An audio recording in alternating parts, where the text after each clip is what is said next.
Hey guys, JT Tran here again, and today I have a very special bonus.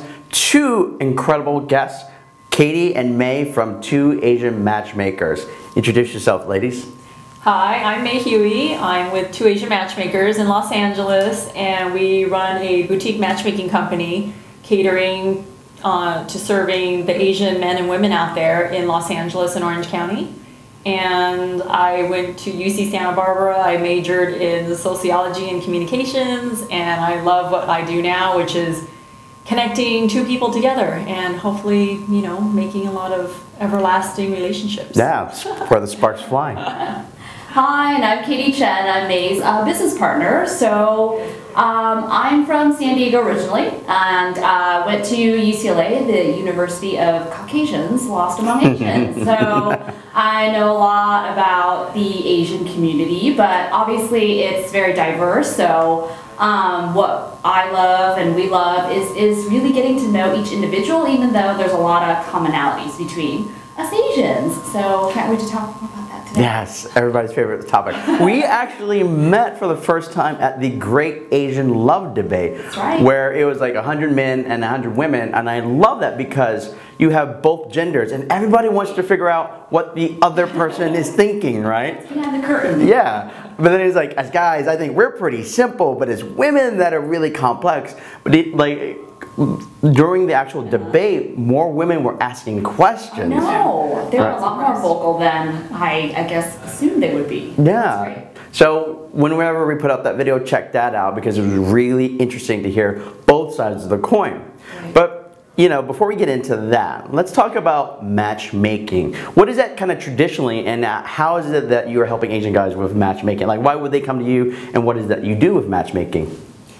Well, I guess when people think of matchmaking, there's two schools of thought. Some people think, oh my gosh, is it my nosy auntie or mom like sitting at dim sum and trying to just match me with the closest moving target? So that's what my mom did too. We were in Vietnam, she's trying to set me up with like these Vietnamese village women. I'm like, no, mom.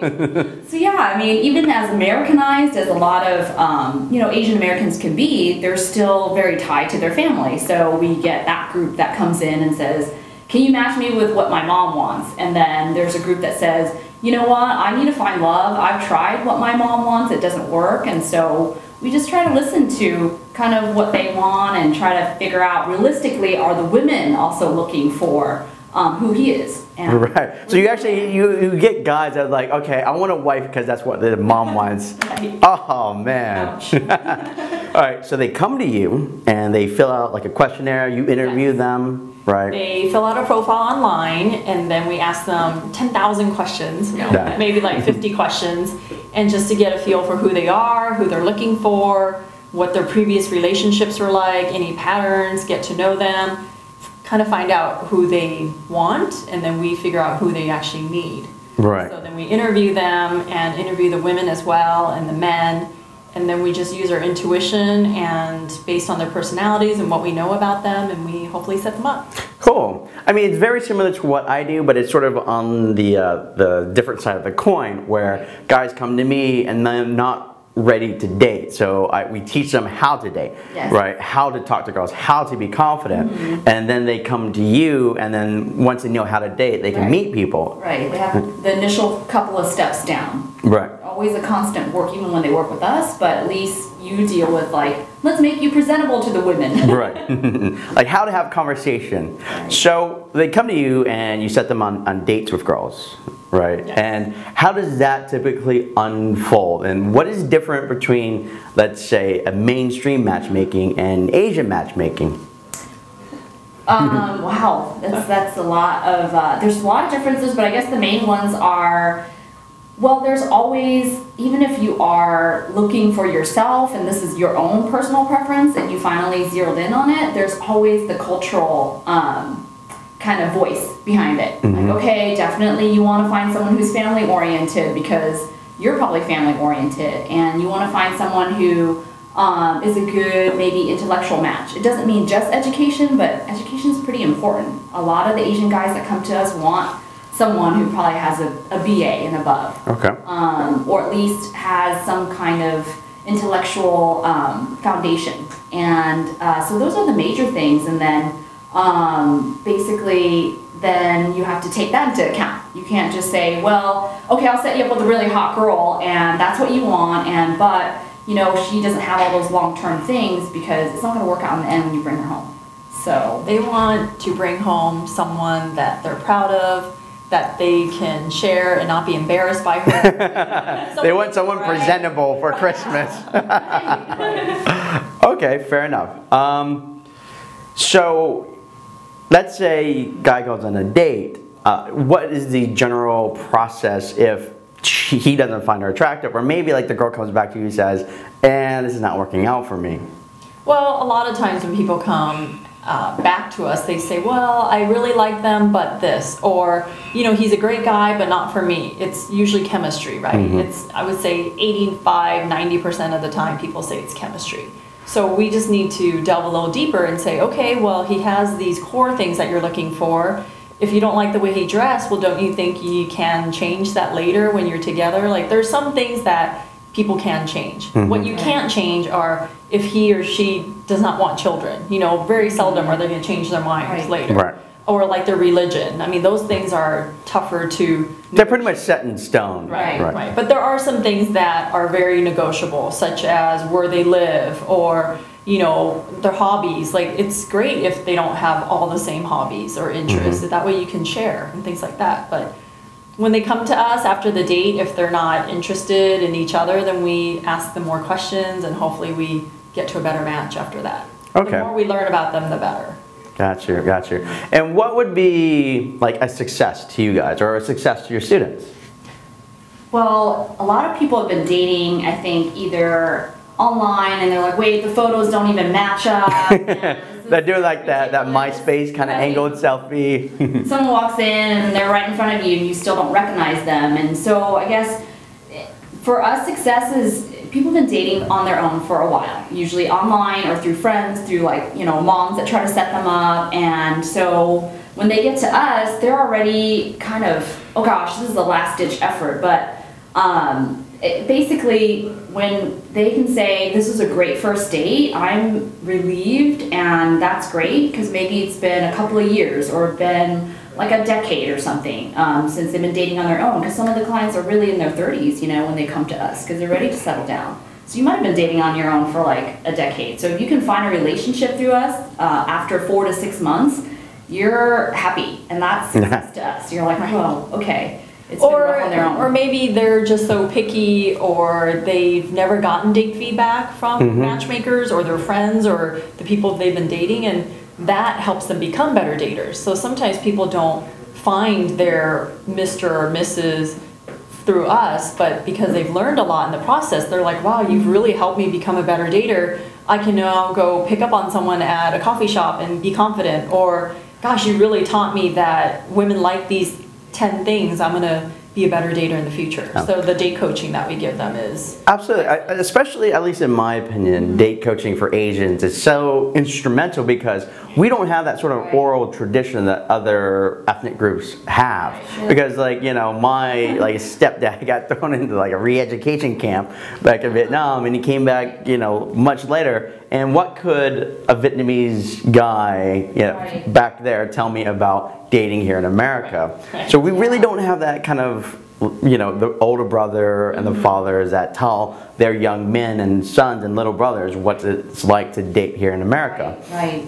So it's eye-opening to see, because I guess we don't always look at it that way from a guy's perspective, being female. That way we don't have, you know, yes, we have nosy moms that want to dig in about dating, but we don't have the nosy dads, you know. But you still don't tell your mom about your dating life. Like, I don't think my parents knew about my dating life. They don't want to hear about it. They just want, like, for you to bring the end result. That's it.